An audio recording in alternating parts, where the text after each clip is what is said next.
Hi, hello, DS Alias here, or you might know me as Art or Artie. This is gonna be a video on how I, as a DM, edited or made Strixhaven my own.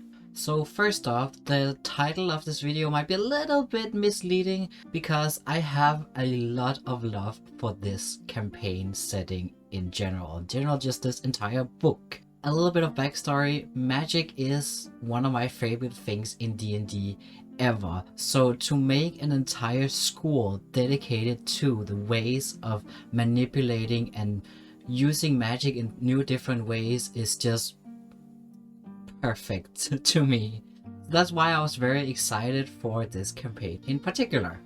And my intentions with this video is to teach you as a DM how to make Strixhaven your own. Strixhaven does this thing where it is basically an open interpretation and you can put in whatever you want or take out whatever you want. So I'm gonna give you my examples of what I have done to make it fit my table, and you can take inspiration to put them into your own table, or how to make your players and your DM style, how to make that fit into Strixhaven.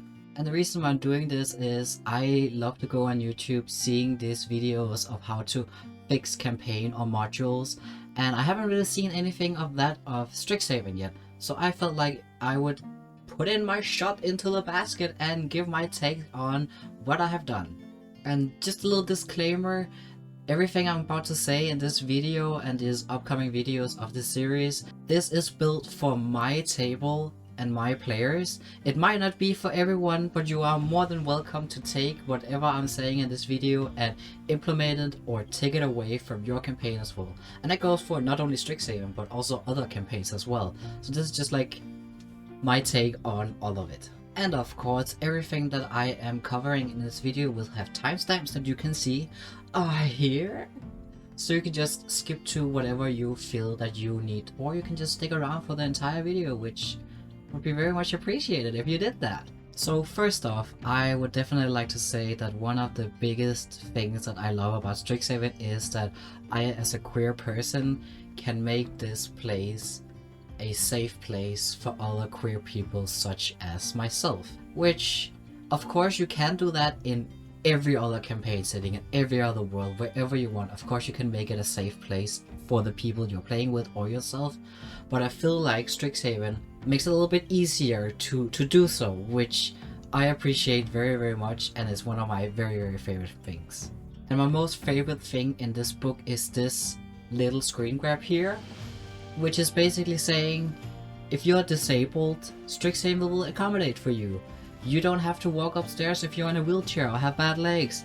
Strixhaven, campus, whatever, where you are in Strixhaven, make sure that it is accessible for you, which just, for me as a disabled person as well, just makes me feel so much happier, because some people might argue you're in a magical world, magic can just fix every problem that you have, but for most or some disabled people, their disability isn't necessarily a problem that needs to be fixed.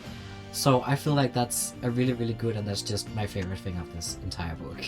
So the first thing I will mention is I would definitely recommend watching XP to Level 3's video on this. I have it linked in the description. He basically explains his love for the book, and I agree with many points of what he's saying, and that's basically what inspired me to make this video, so I just felt like I wanted to give that a little shout out. There is a minor spoiler for players, and I will also have timestamped in the description, so if you're a player, you can definitely watch this. Just maybe skip those 10 seconds just for your own sake. So let's get into everything that I am going to talk about, and cue that music.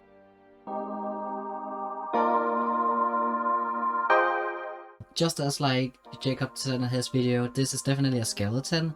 You can put in whatever you want, which might be a con for some DMs, but I feel like this is a really big pro because it makes me able to customize this campaign setting and everything to what my players want and what I want, which is definitely top tier for me.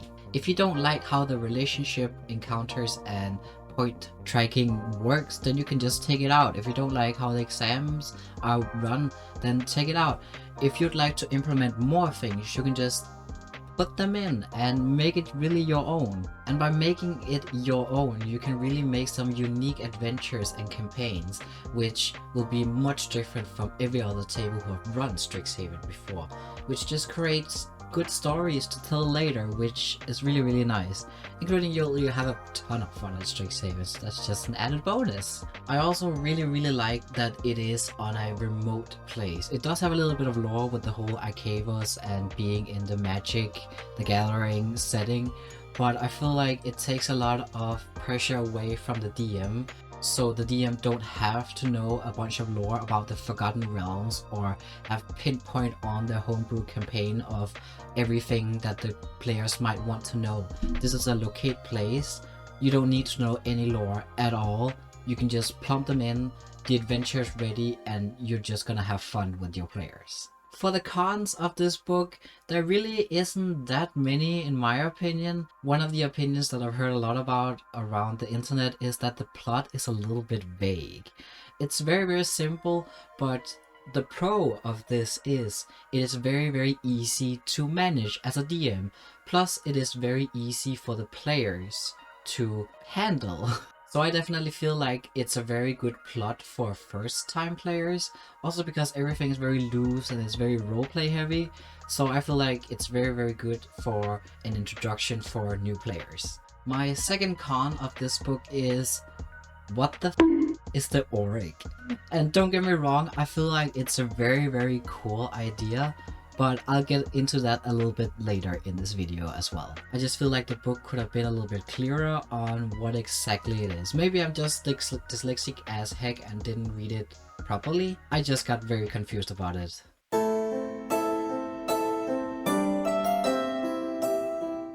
So the first step that I did was introduce my player. Personally for me, this was a really good time to start a new campaign. My main campaign, which was also my first campaign, which was homebrewed completely, just got to an end. And everything else that I had was pretty much at an end, so I didn't have anything. So it was a really good time for me personally to play Strixhaven. Second is that it sparks a lot of joy in me.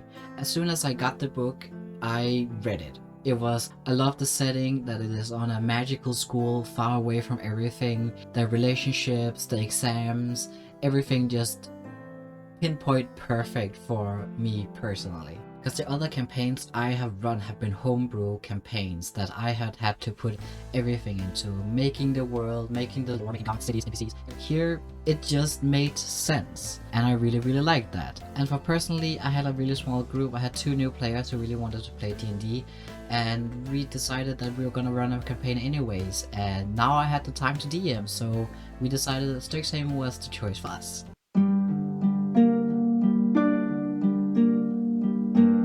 I invited the players that I wanted to play with into a group chat. This is a very small group, we are only 3 players and then me as a DM, so that was fairly easy to do. I vaguely described them to what Strixhaven is, this magical school, very basic description of what it is, like ask if they were even interested in role-playing in this universe. I asked them as anyone to just think about NPCs, and then I found 2 YouTube videos that really helped me out. I have both of them linked in the description as well, basically telling what ideas you can bring into Strixhaven, what they recommend on PCs for this setting. Which was also a really good help because it also describes a little bit of like what the different colleges is and what inspirations your PC might need to have a reason to go to Strixhaven at the first place. I then went on to have one-on-one conversations with each player, because the whole thing of Strixhaven is that people from all over the multiverse come here to study, so the PCs didn't necessarily have a reason to know each other before. I then semi-introduced the relationship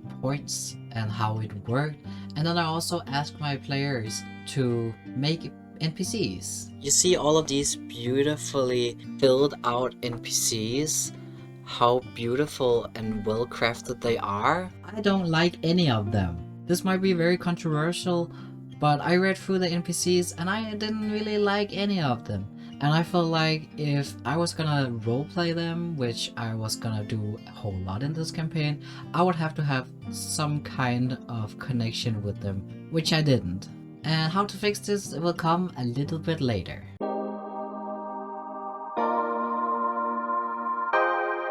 For the players of this campaign, it's not gonna be super important, but they might be mentioned later. This is definitely not gonna be a story time of what happened in sessions. This is more a tool of what I have done to improve it and what it can help other DMs with. But just for the sake of it, I have 3 players. 2 of them are brand new to D&D. This will be their first campaign. So first up we have Talazar. He is a tiefling bard. He has amnesia, so the backstory was left up to me to decide. And he may or may not be possessed by some other being. Next up we have Rhaegar, who is a half-elf warlock who comes from a very far place, who has a thirst for knowledge. And he found a very interesting scimitar, which will become important later because he is a Hexblade warlock in the future. And last but not least, we have Lois, who is a drow rogue from the Underdark who has come to learn some new skills. And just for clarification, I have gotten permission from our players to vaguely talk about them and their characters, so get permission before you use other people in your videos and use their art.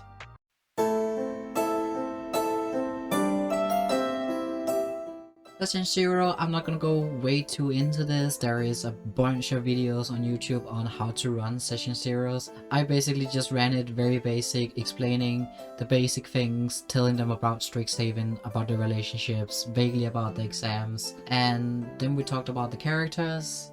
We made sure to have consent forms, expectations, we talked about that, safe words, yada yada, you name it.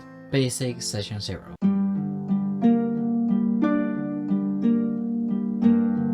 And now on to what we have been waiting for, the actual changes I made to Strixhaven. First point is, I made brand new NPCs, because I didn't like any of the NPCs really. I read them through, I really like the concept and the descriptions and everything is very nicely made. I just personally didn't have any attraction to any of them.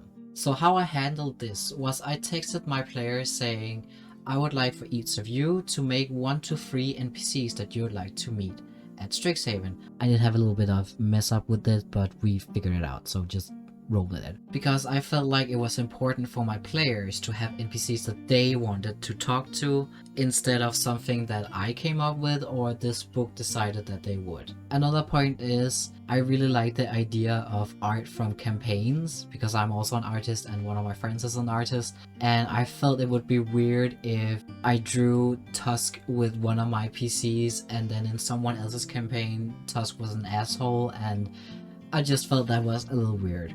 So for my players, I asked for 1 to 3 NPCs, which means there will be a max of 9 NPCs, and then my absolute mad lad players gave me 18 NPCs, which is super duper cool because I had my 2 own NPCs that I wanted in there, so that gave me a total of 20 NPCs to play around with. I made sure to ask them to fill out this little form that I'll put here that you can just steal and send to your players too if you want to make this. And then I just set it into a form that I sent to my players so that they could take it, copy it, and make their own, and they could add the little own details to every NPC if they wanted to. I then also made this my own list so I could take track of every NPC relation with every PC, and then also their own like bio and background and personality. And a little trick I did with this, on each NPC I put down a fictional character to them. So it's easier for me to go on and see Talu, she has this long backstory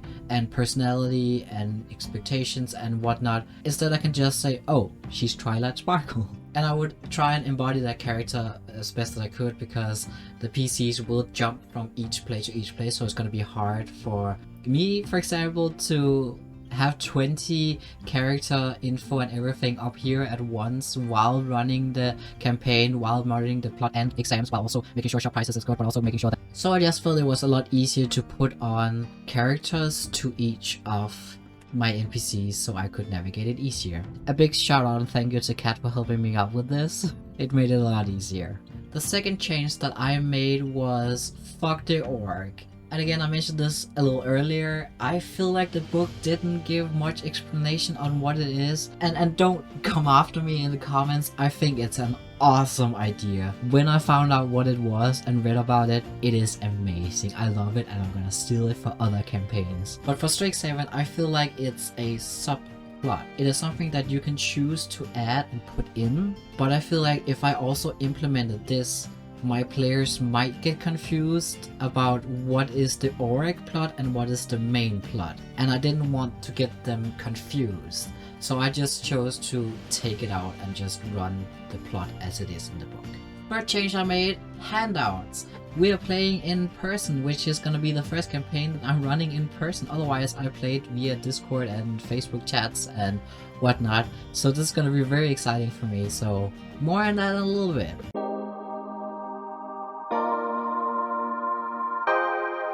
First thing I did was prep the handouts.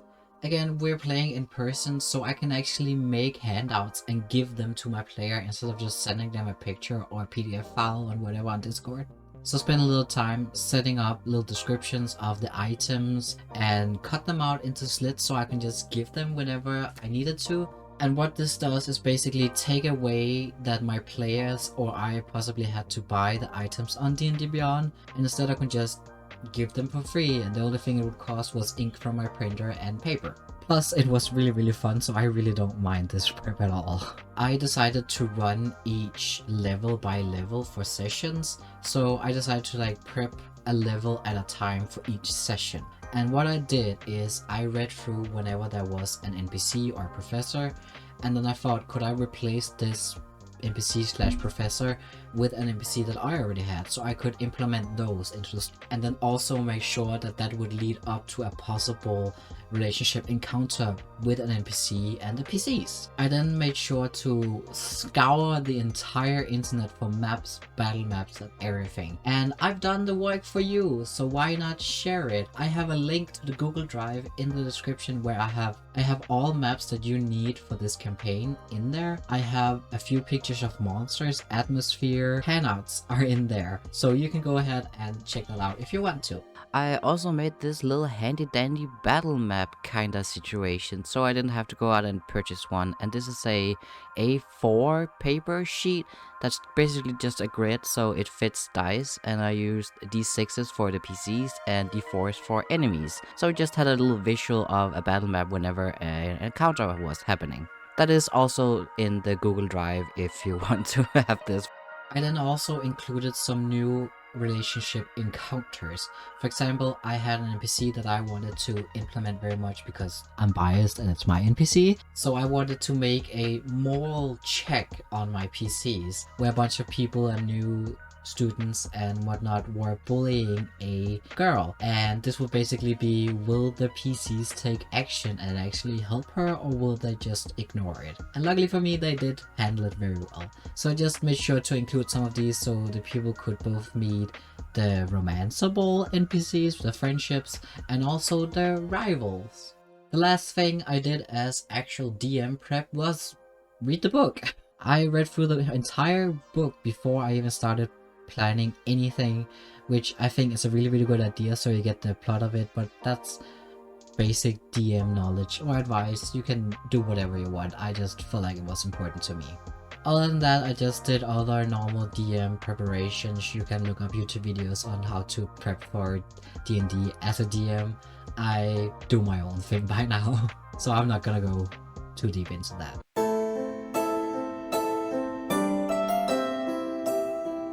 So for session 1 changes, the first thing I did was I just let my players roleplay. I initially told my players that this was going to be a very roleplay heavy campaign, so if they wanted to roleplay, I would just let them. Even though there might have been some plot that was important that I really wanted to get on with, I would just let them roleplay. And they were really good at it. I'm sincerely very proud of them, and I really enjoyed just sitting there and letting them roleplay with each other. It was amazing. So I can highly recommend telling your players roleplay.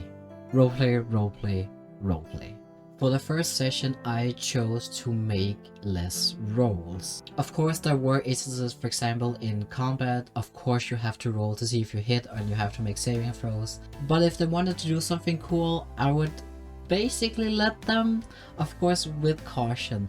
For instance, there were the incident where the bullies were bullying a girl and the rogue wanted to throw ball bearings at him to trip him up.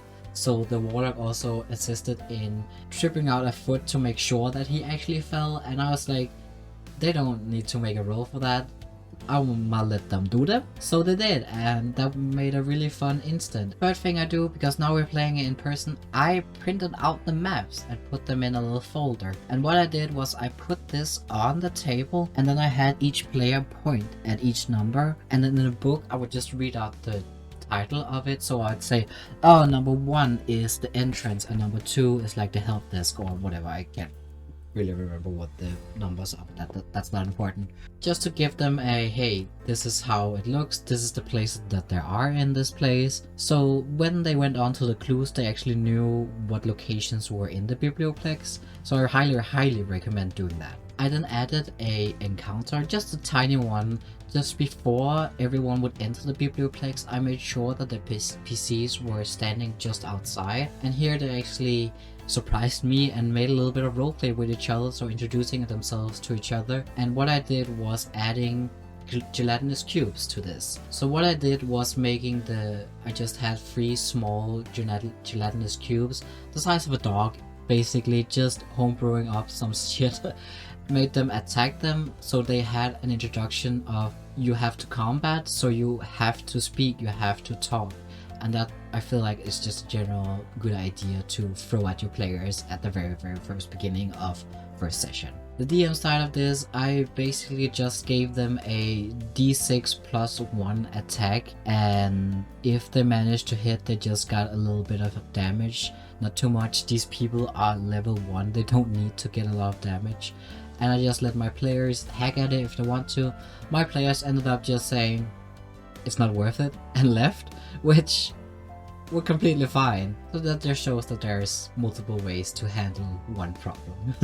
The moral check. As I explained earlier, I made a moral check for my players to make sure, are they actually gonna be friends at this school? Are they gonna be heroes, or are they not? So I made this encounter of some of the NPCs that my players wanted as rivals were at this meet with other I just said students, so they didn't really have any faces or names. And I made them bully this girl, and that was just a basic introduction to, hey, there's also assholes at this school. Just as the book did, while it would including the plot in session 1, I also made sure to tie a little bit of my players' backstories and plot into session 1, so they felt like they were heard here as well. One problem that I did encounter in the first session was the trunk that they had to fight. They did it very well. They made sure that everything was fine. They did a lot of questioning and they murdered that trunk so badly. But I did have to drop very heavy hints on,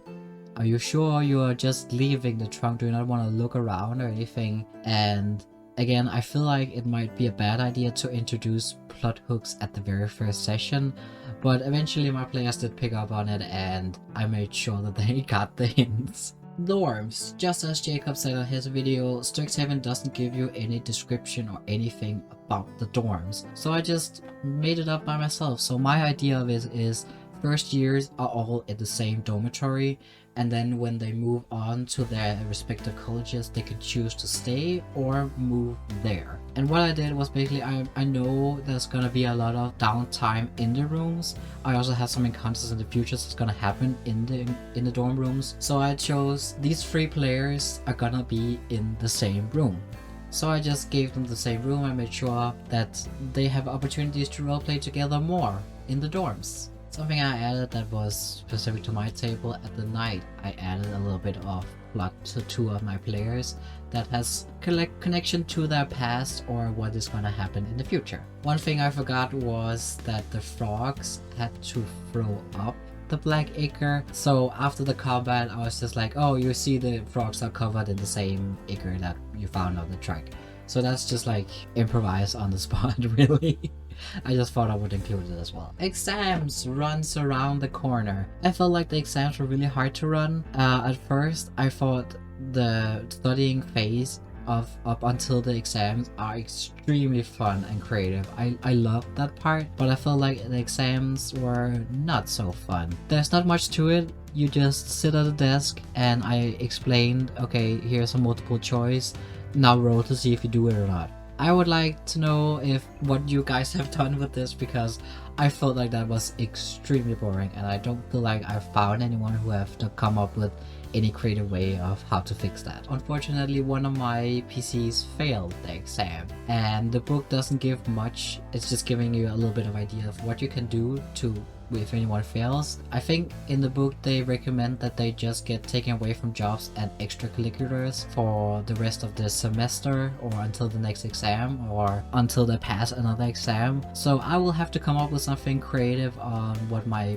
rogue is gonna do now, but I think I have some ideas to how to fix it, but that will come in the next video. So that will be it for my part. So thank you guys so much for watching. My idea with these videos are that they're gonna follow our sessions. So after each session or level, I haven't decided yet, I will post a new video on what I made changes to the actual book. And a little disclaimer, this is not gonna be story time. The story that we are gonna run at Strixhaven is for my players. If they want to tell it, they can tell it, but that's not what these videos are intended for. These videos are intended for a DM to help other DMs and other DMs to help other DMs in the comments. But if you want to make sure that you don't miss the next one, drop a subscribe and hit the bell so you're notified every time I post a new video. You can also follow my Twitter or personal Instagram. I will post a lot of updates there. My Instagram has a lot of cats in my stories, so I could definitely recommend going there. Links to all my socials are also in the description. I also want to thank my players for allowing me to share these experiences. And just for clarification, I have gotten permission from my players to talk about them, their characters and their actions in the campaign. The links to my players are also in the description. So that will be it. Please be nice. I was very nervous about showing my face on the internet, but here we are. Thank you so much for being here. Remember to drink some water and be nice to your players. I'll see you next time. Bye!